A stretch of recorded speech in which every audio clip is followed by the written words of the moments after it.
A big hello to our local Adelaide viewers. Thanks for taking the time to tune into this webinar. I'm Ashley Ridley from State Promotions, Department for Trade and Investment, and I'm your host this afternoon. Well, following the success of our first two series of our global in-market webinars, which consisted of 12 webinars and a total viewing audience of over 700 attendees, I'm really pleased to welcome you to series number 3. Today we'll hear from John Rees, South Australia's Trade and Investment Director based in our London office. John will discuss the latest market insights on COVID-19 and specifically on the defence industry. So before I hand you over to John, I'd just like to share a few logistical items. So apologies if you've heard these previously. This session is being recorded and will be uploaded to the department's website. At any time during the webinar, you can ask questions through the Q&A section on the right-hand side of your screen. However, please ensure your question is directed to all panelists rather than specifically to John or one panelist, as this ensures our moderators can actually see the questions. If we run out of time, we'll include any unanswered questions and the answers onto our website. I'll also make a point to follow up with you directly and connect you to the most appropriate departmental representative. And lastly, we will have a 10-second poll pop up at the end of the webinar, so please do take the time to complete this for us to continually improve our communications to you. So now it's with pleasure that I'd like to introduce you to John Rees, South Australia's Trade and Investment Director for UK and Europe. Good morning to you, John.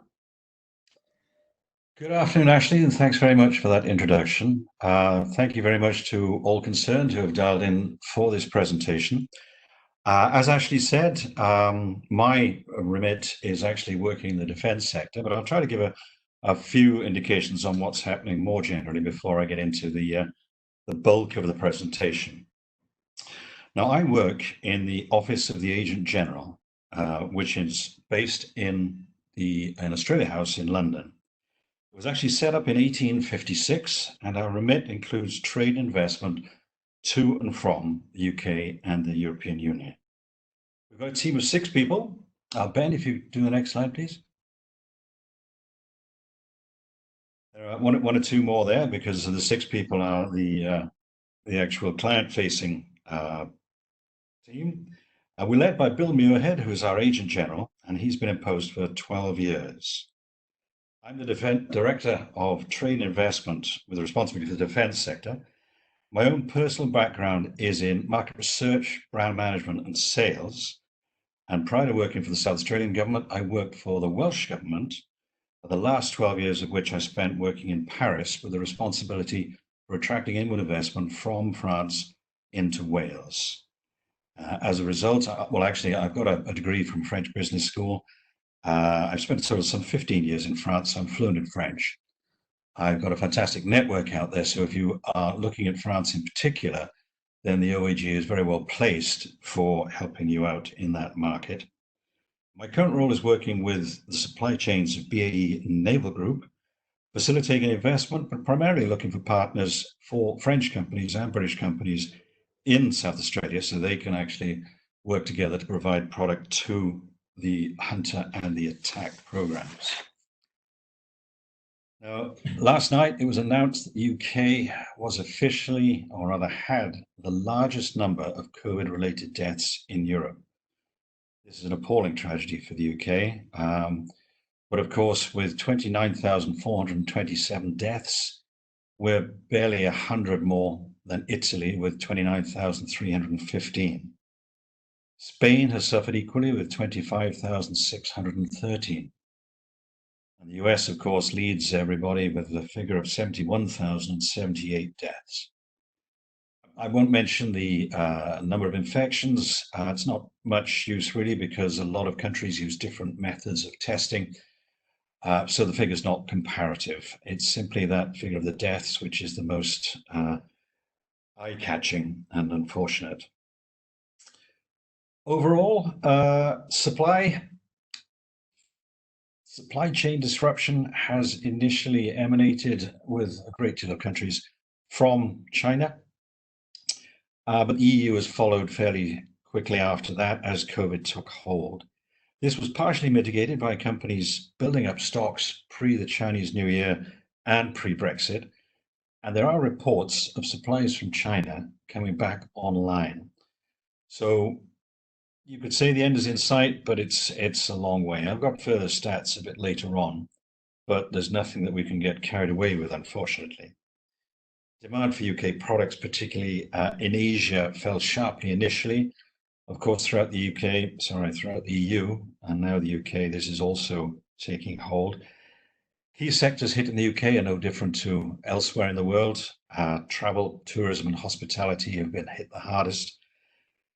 Non-grocery retailing, some professional services, and manufacturing, of course, are all being affected. As you might imagine, cash flow is creating the key problem. The UK government, in line with governments around the world, has taken significant measures to ease both fixed and variable costs for companies, and of course is contributing to partial unemployment by using a furlough, what we call a furlough up here, allowing companies to lay off their staff temporarily, and yet with the government picking up the tab for up to 80% of their salaries with a cap of £2,500. An interesting figure is that I read this morning something like one half of all working adults in the UK now rely on their income from the government. And that's not just furlough, that's unemployment benefit. So that gives a fairly striking indication of the effect that COVID has had in the UK. And of course, this is reflected in other countries. I'll show a slide later on which shows that Germany has not escaped, but has had a relatively low death rate from COVID, but at a significant economic cost. The UK and across the EU and elsewhere in the world is facing a very delicate decision now on how to ease restrictions while avoiding a second wave. News is due tomorrow on an exit strategy from the UK government.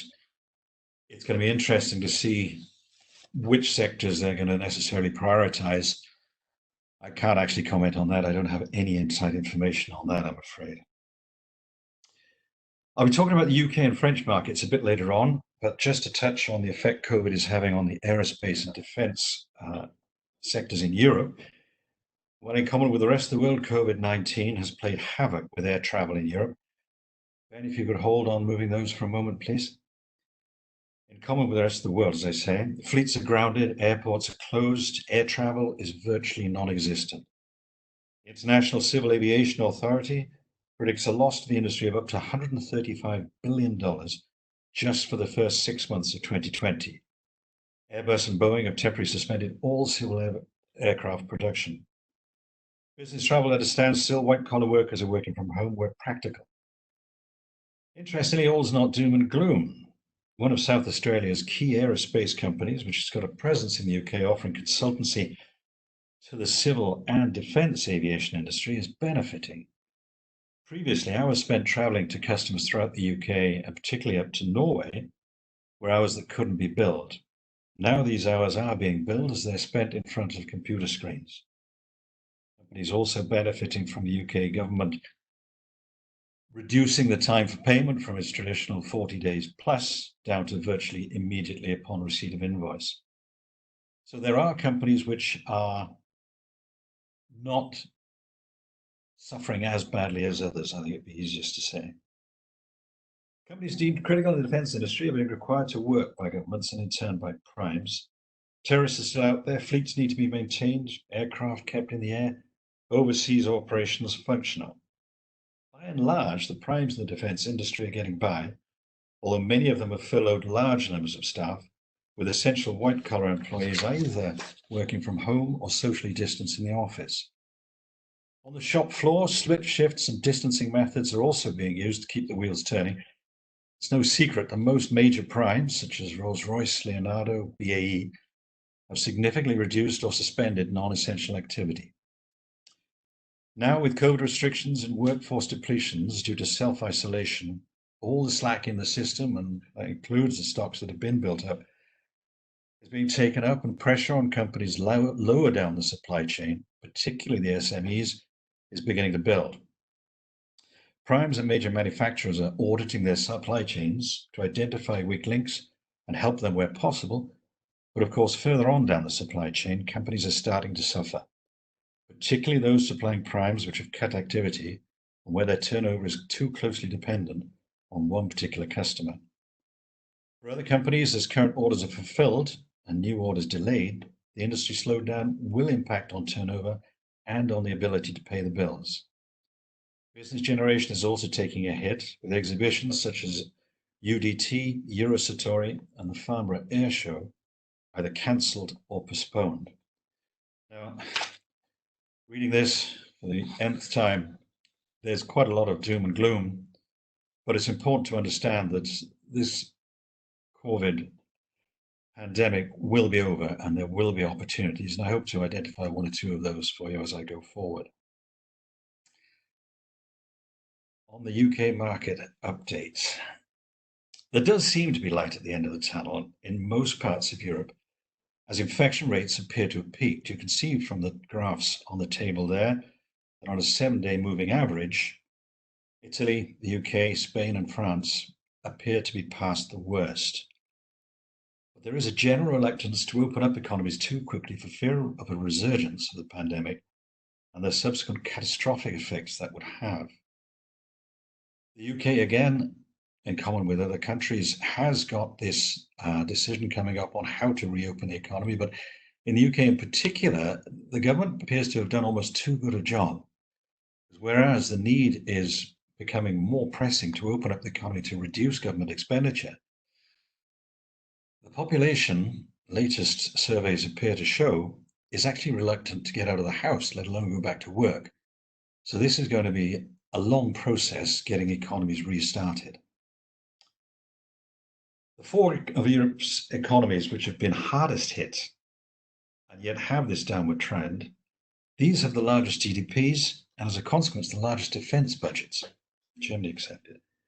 In turn, they have strong defense manufacturing, but as mentioned previously, their companies are either suffering now or will soon be once existing contracts expire. Once the crisis is over, primes, tier ones, tier twos will be taking a close look at their supply chains to ensure that there is resilience to future shocks, meaning perhaps considering suppliers from less affected countries such as Australia would now be on the table. In terms of potential longer-term trends, as we'll show shortly, it's possible that European defence contractors will experience slowing demand and a flattening of the growth curve over the medium to long term as national governments seek to reduce deficits and control expenses. In a time of stressed relations with Russia, China, and North Korea, however, it may not be deemed sensible to reduce defence budgets. Time will tell. It is inevitable that there will be a meticulous analysis of supply chains to identify potential weak links and what remedial action to take. This may include help with liquidity, acquisition, or a search for another supplier, depending on the importance of the original supplier. The development of digital supply chains is likely to be accelerated to ensure visibility of any future bottlenecks or sourcing issues. Now, South Australia is taking strong steps to encourage our companies to move towards digital supply chains. I strongly encourage you to have a look at what is happening to see what help is available, because not only will this improve your own production techniques, but it could also make you more attractive to some of the larger primes, particularly in the defense industry. Next slide, please, Ben.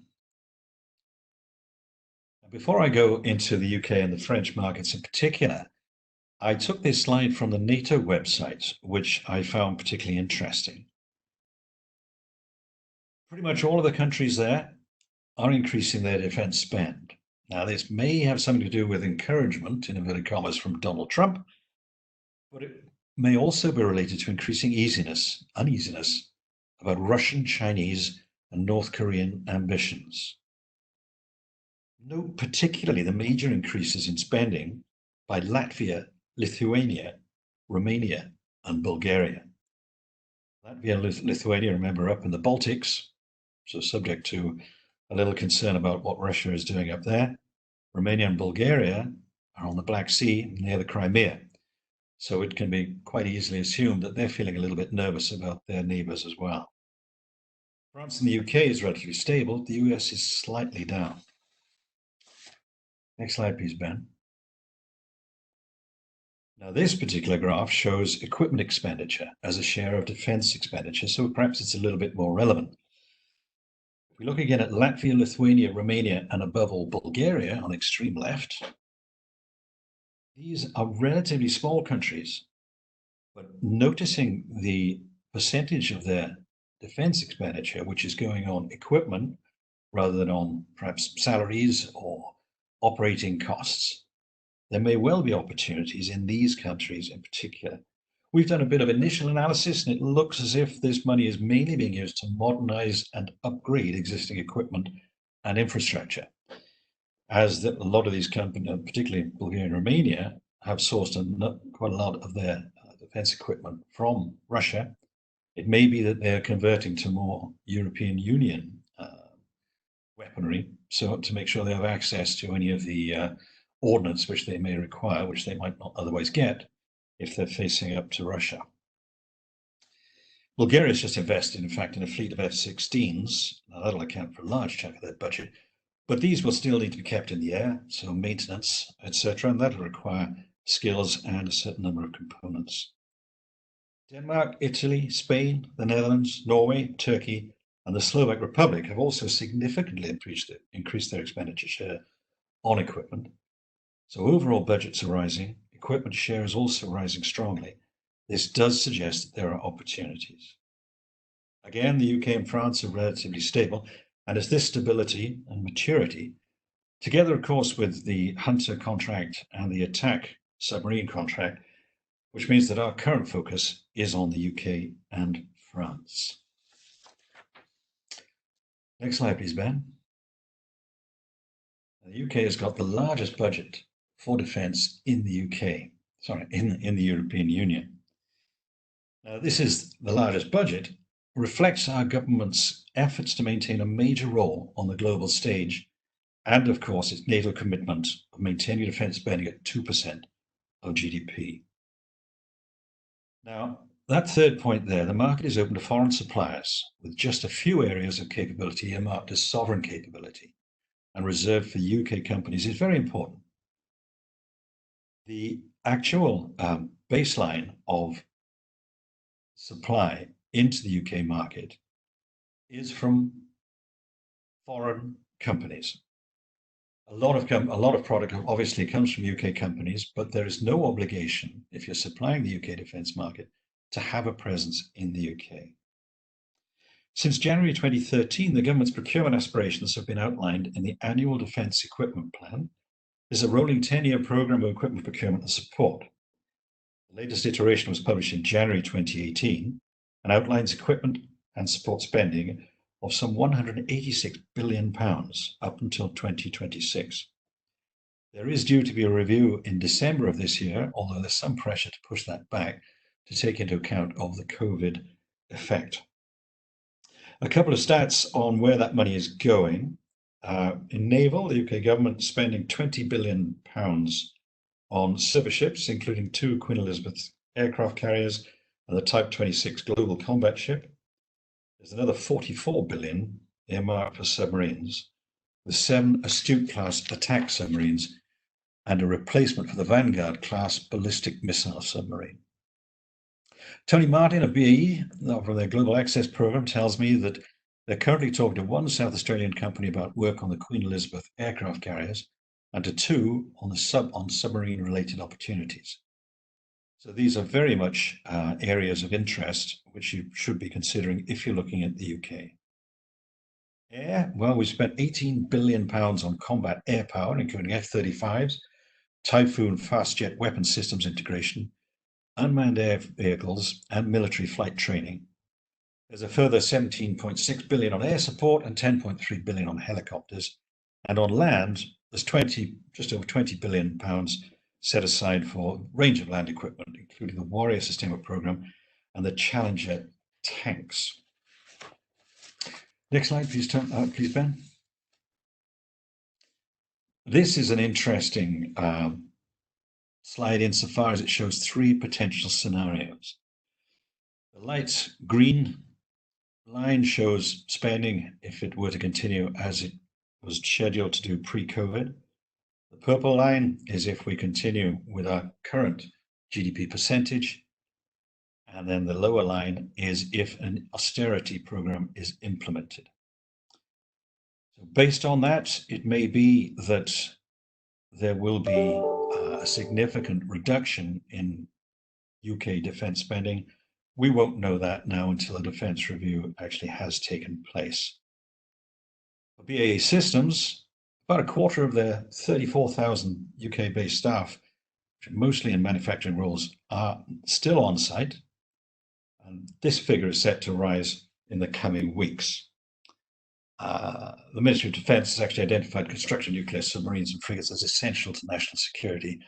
So although there are COVID-related precautions in place, a number of the restrictions have been relaxed for those industries considered within or are considered as essential to national security. Next slide, please, Ben. The defence market in the UK is relatively straightforward to access. The Ministry of Defence puts all of their opportunities, which are over £10,000, on their website, Defence Contracts Online.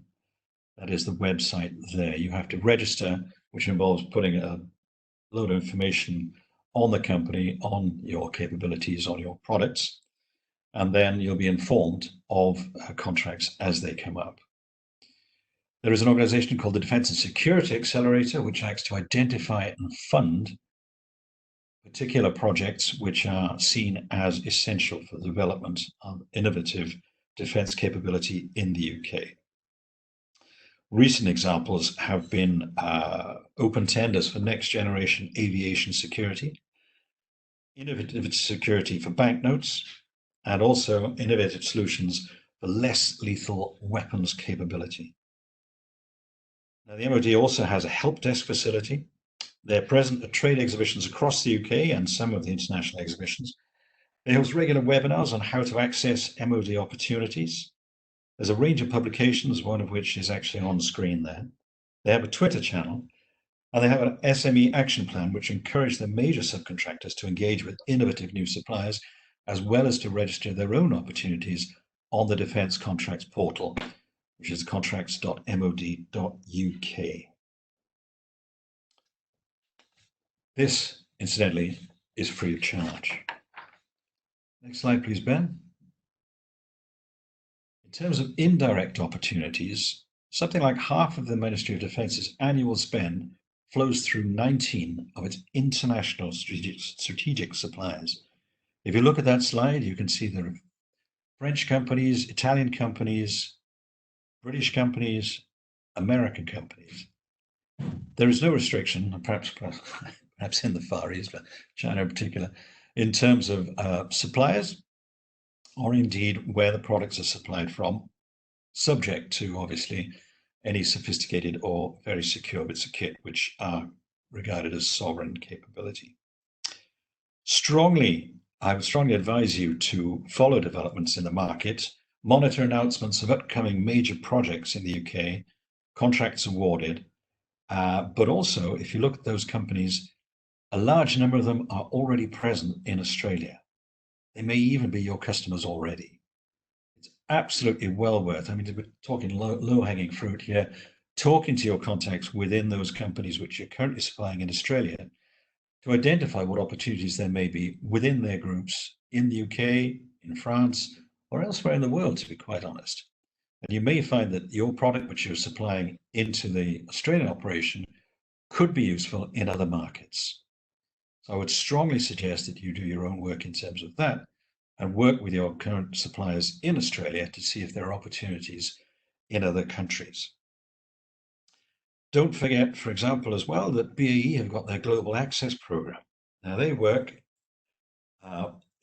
along a framework called the Global Supply Chain Agreement with the Commonwealth Government. The GAP, the Global Access Program, was established in 2012 with the agreement renewed in January 2020. The Australian BAE team is augmented by business development resources in the UK, the US, and Japan. And our own Jeremy Satchell, who's formerly part of ICN, is now part of Tony Martin's team in Adelaide. This particular global access program for BAE Systems, and there are other primes in Australia operating the same global supply chain activity, has generated something like $60 million in export business for local SMEs. So it's very much an opportunity as BAE are looking for opportunities within their group worldwide for Australian companies. So please, if you're not already in touch with them and you have products which are compatible with BAE Systems requirements across the spectrum of their activities, make sure you're in touch with Tony and his team. Next slide, please. French military budget is significant, $63.8 billion. Now, France is a major exporter, ranked 4th in global arms sales. However, on the other hand, they don't even figure in the top 25 of global imports. This is a significant fact, which I'll explore shortly. They've got some 400,000 people with approximately 5,000 companies, but that is supplying everything from equipment to pasties to any kind of uniform across the spectrum of products.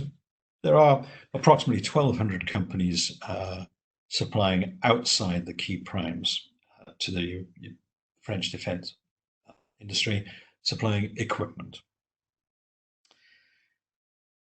The French market is a different beast to the UK market, due to successive governments since the Second World War insisting on France building and maintaining an independent deterrent force.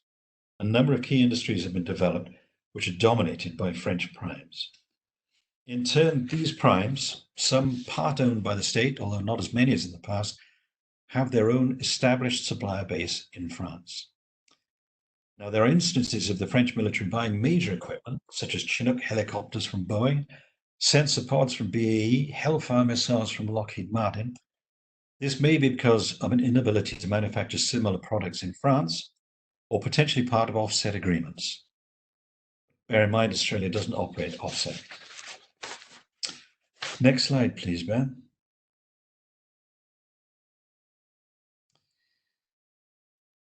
Now, Hervé Gouillou was formerly the Naval Group Chief Executive Officer. He's now moved on, but he's now president of an organization called the GICON. The GICON is the naval cluster in France. Defense exports being such a vital part of the French economy, primes have naturally been eager to reassure their customers that their contracts are front of mind. And the French government itself has introduced a wide range of financial support and made extraordinary changes to procurement processes, particularly in the public sector, and more specifically in the defense sector. Major French aerospace and defense manufacturers are, with few exceptions, still maintaining some level of production. Companies have taken advantage of the French government's very generous chômage partiel system, which reimburses up to 84% of an employee's usual net revenue, with no upper limit, unlike the UK. This has been combined with part-time working, home working, and split shifts, but the effect of the slowdown in new orders has left the SME fabric reeling. As part of my job, I talk to a lot of French companies which are currently subcontractors to the Naval Group, and the vast majority of the companies I've spoken to have their focus now on December of this year, just to make sure they actually survive. Any investment projects which they have are actually on the back burner. Luckily, they still have a certain amount of time before they need to be in market in Australia, for example, but they are certainly a little bit concerned about whether they're going to get through this particular pandemic unscathed.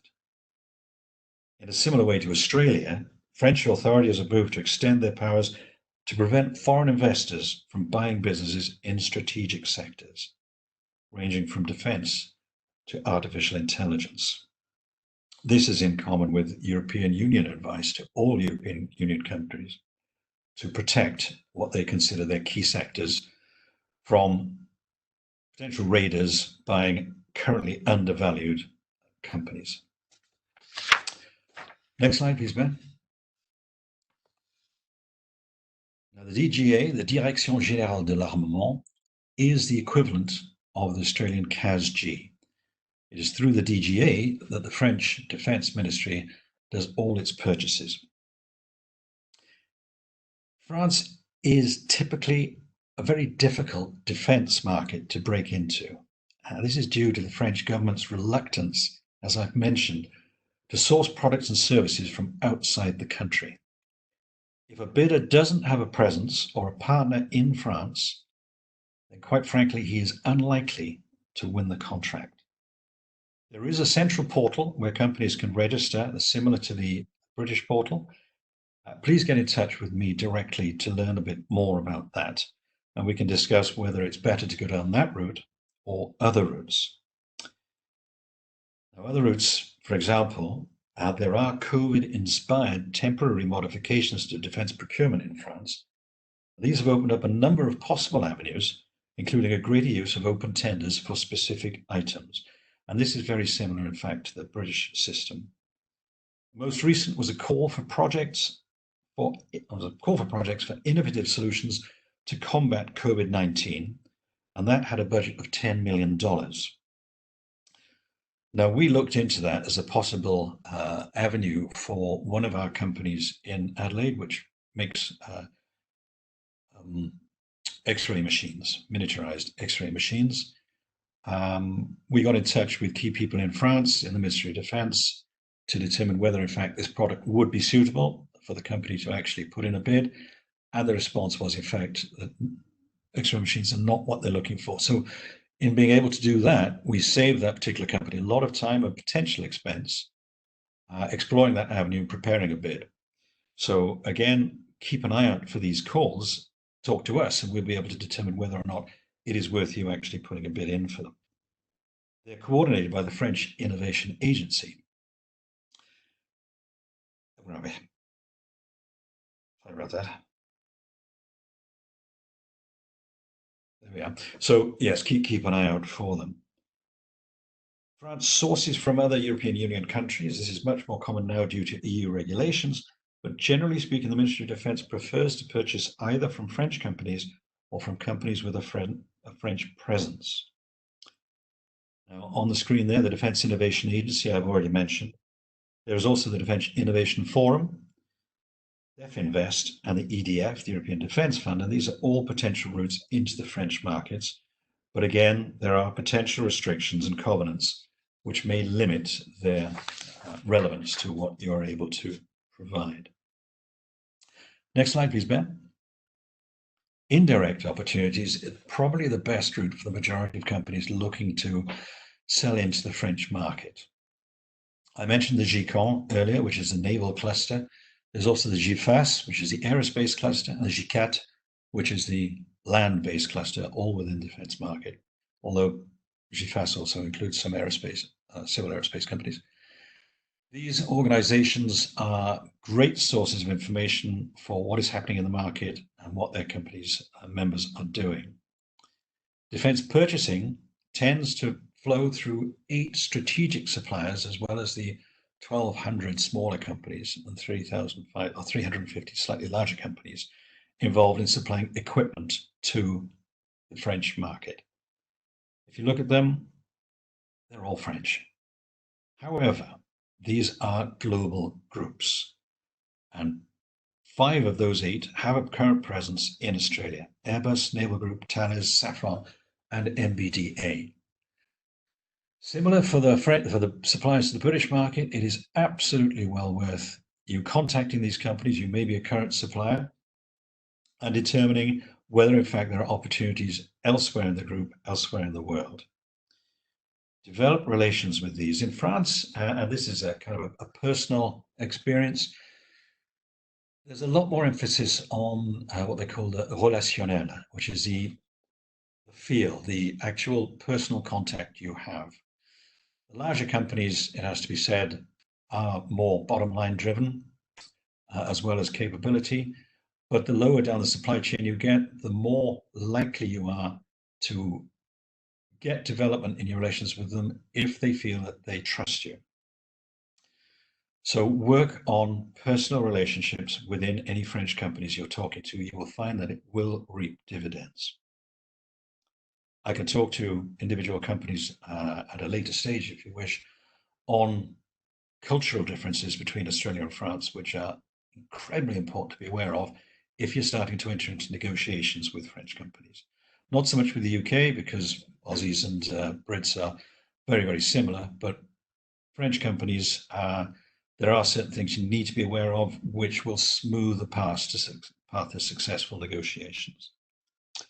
So how best to approach the French market? Well, via existing contacts, as I've said, within the primes or within the tier ones, tier twos.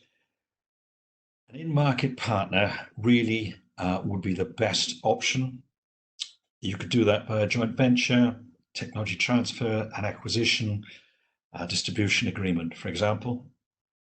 Or indeed, you could set up a facility in France or elsewhere in the European Union if you have the resources to do that. The open tenders I mentioned, issued by organizations such as the French Defence Innovation Agency. These have a little more flexibility to adapt to projects in order to integrate foreign contributions.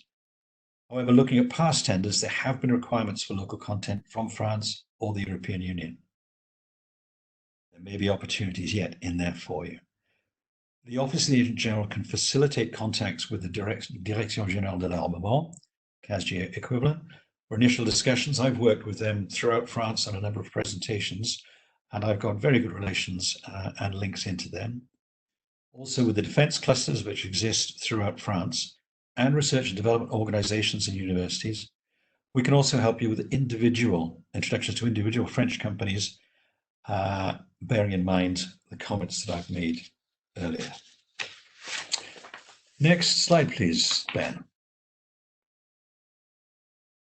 Now then, defence missions and events. I mentioned earlier that a couple of events have actually been cancelled or pushed back. The ones which are coming up, Land Forces, it's a domestic event. It's in September. It may be at risk depending on whether state barriers are actually lowered. It's mainly land. Defence SA will have a stand at the event and will be taking up to 30 South Australian companies there. DPRTE is a UK event in Farnborough. It's focusing on supply chain. If it goes ahead, I will be attending that to develop my contact network and identify possible opportunities for our pre-identified export-ready companies. Euronaval, massive naval event which takes place in Paris every 2 years. It's due towards the end of October. I personally have my doubts as to whether it will go ahead, primarily due to travel restrictions based on COVID, and whether having delegates in from all around the world, including those countries which are still dealing with COVID, it remains to be seen whether it will be confirmed, but for the time being, it's going ahead, and we are making every preparation to attend that event, and we will be taking again between 20 and 30 companies from South Australia. There'll be a large Australian presence there with a large Australian stand. SIA, again, a domestic event, a bit further out, so there's a reasonable chance of that proceeding. Millie Collins and Future Submarine Focus, Defence SA will be there as sponsors and participants, and we'll be coordinating South Australian speakers for the conference. And finally, UDT, the Underwater Defence Technology Conference. It's in Rotterdam. It was due to take place last week, with a mission this week, which we were going to Toulon, Lyon, and Paris, including visits to Schneider and, I can't remember them, big French marine engine manufacturer, which will come to me as soon as this conference is over.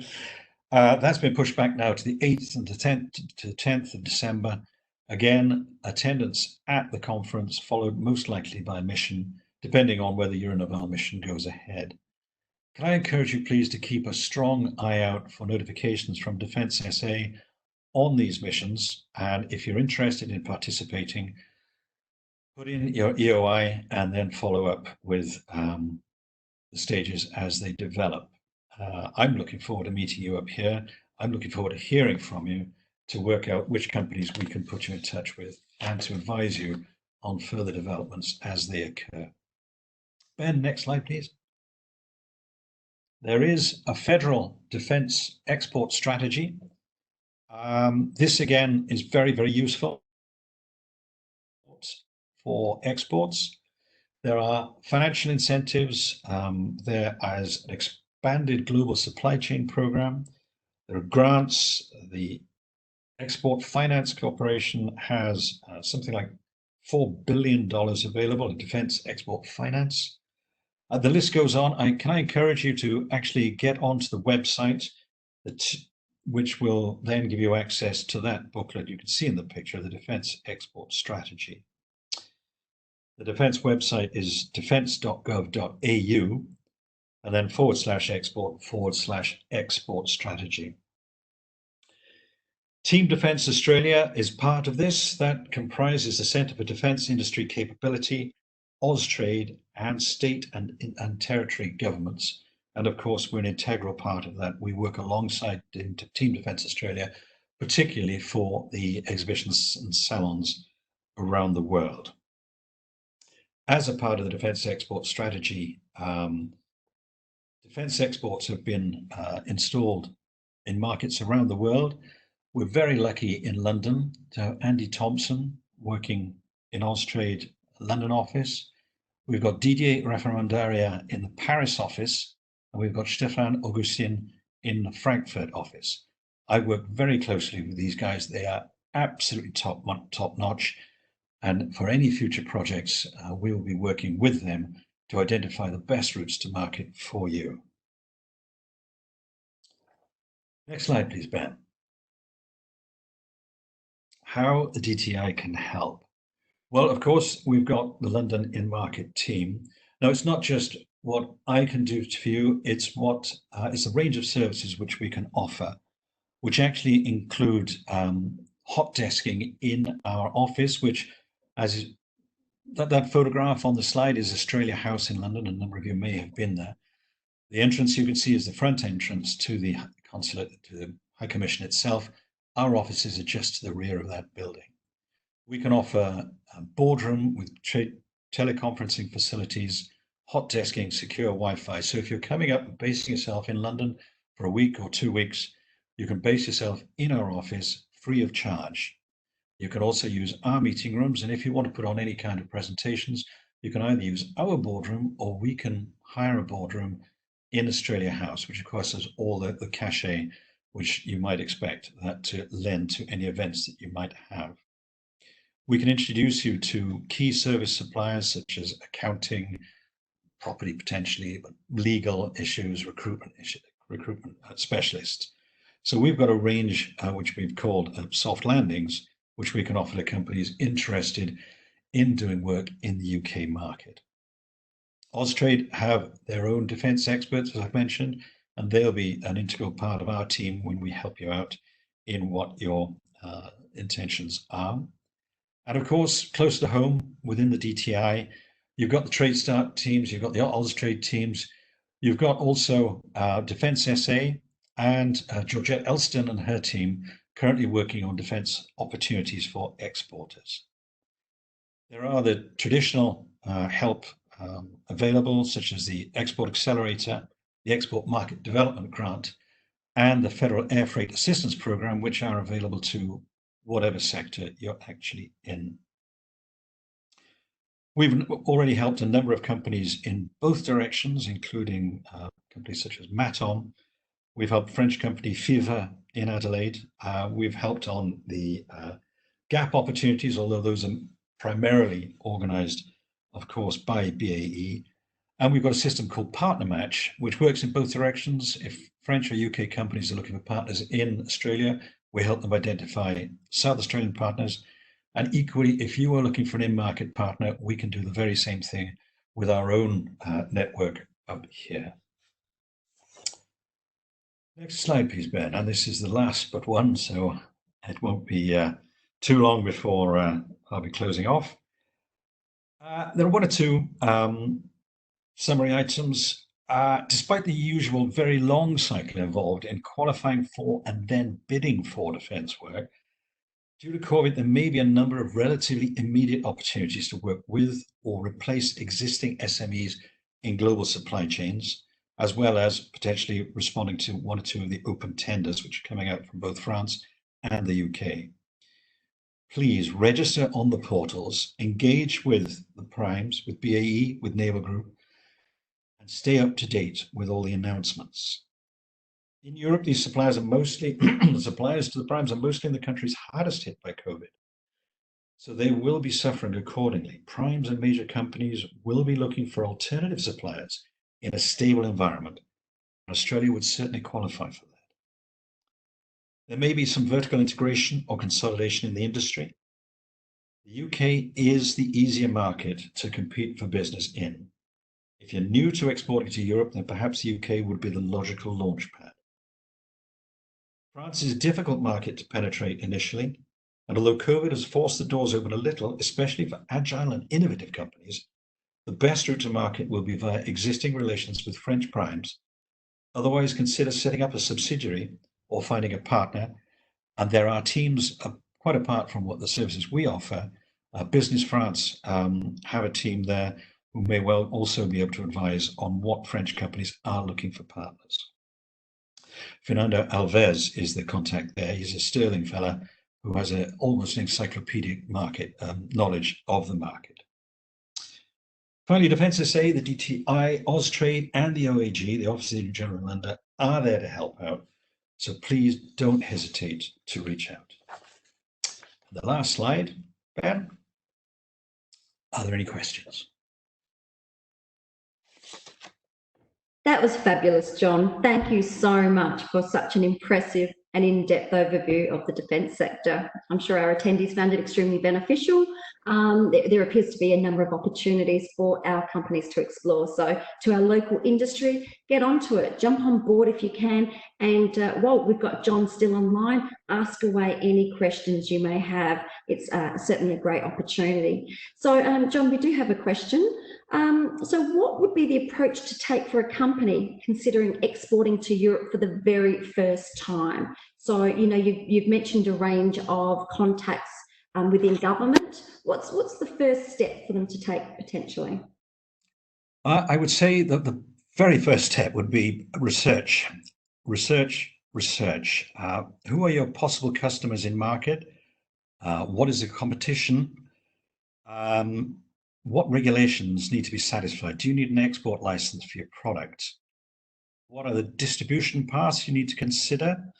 What are the typical paths? Would you need to work with an agent, with a distributor?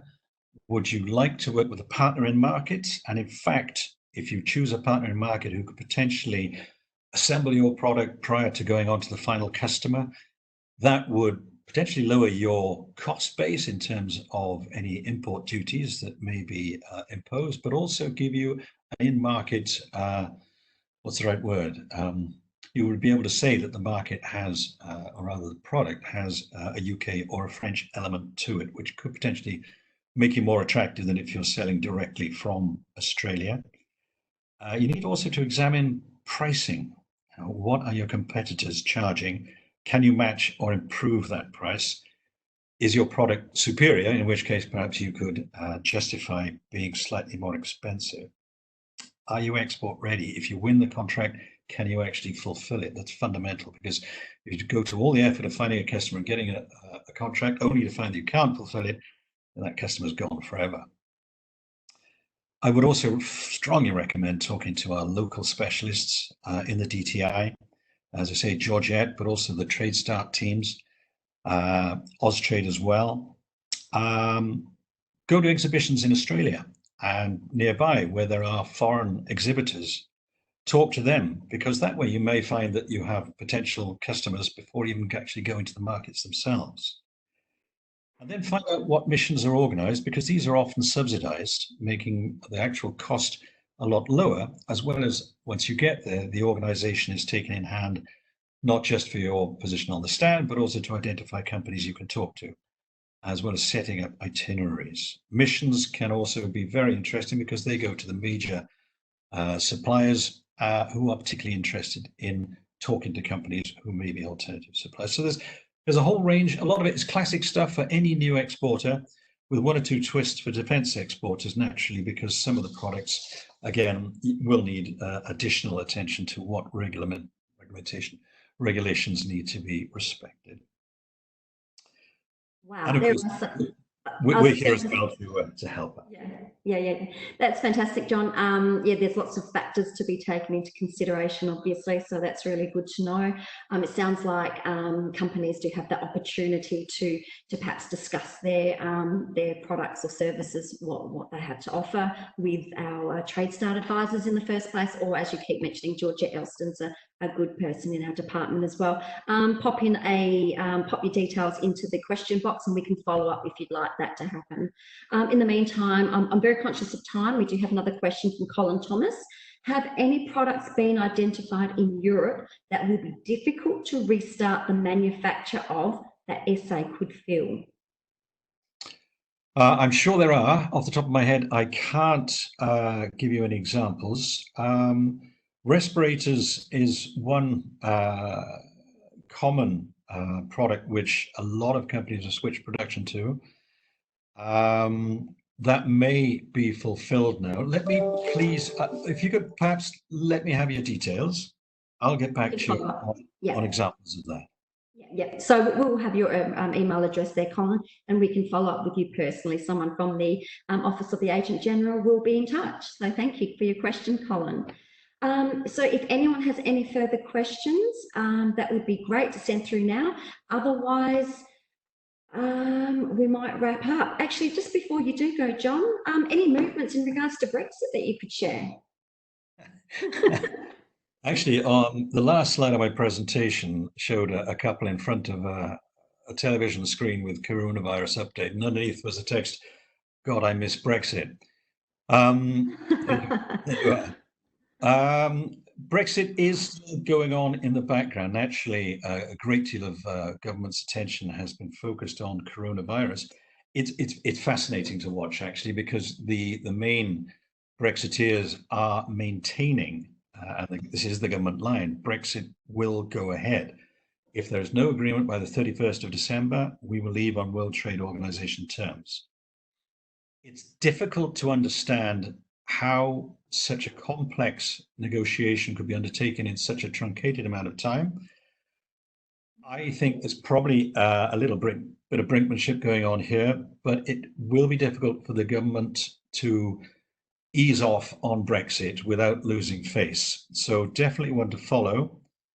If we leave on the 31st of December, that won't be it. There'll be 4, 5, 6 more years of negotiations with the EU. But it'll be very interesting to follow whether or not that goes through. So it sounds like a very long process indeed. Yeah. Absolutely. Well, I think we'll wrap up there, John. As everyone can see, local industry has so much government support. John has wrapped them all off, our offshore government reps like John, our locally based staff from our international market teams, our sector-focused teams, trade start advisors. We've got such a close relationship with state and federal government departments. For instance, in preparing this webinar, we've consulted with Defence SA, the French strategy team in the Premier's department and Austrade. So we are all well connected and here ready to help. So that comes to the end of the webinar. Thanks so much, John. It's been great to have you here this afternoon. Please do take the time to complete the short poll that's now on screen. This helps us tremendously. And lastly, hope you can join us tomorrow morning again at 9 a.m. to hear from Regina Johnson, our in-market representative in the Americas region. So Regina's going to provide a bit of a regional general update, followed by a presentation focused on the health and medical sector. So thank you all. Have a lovely evening. And to John and co, have a great day. Thanks again. Thanks very much indeed.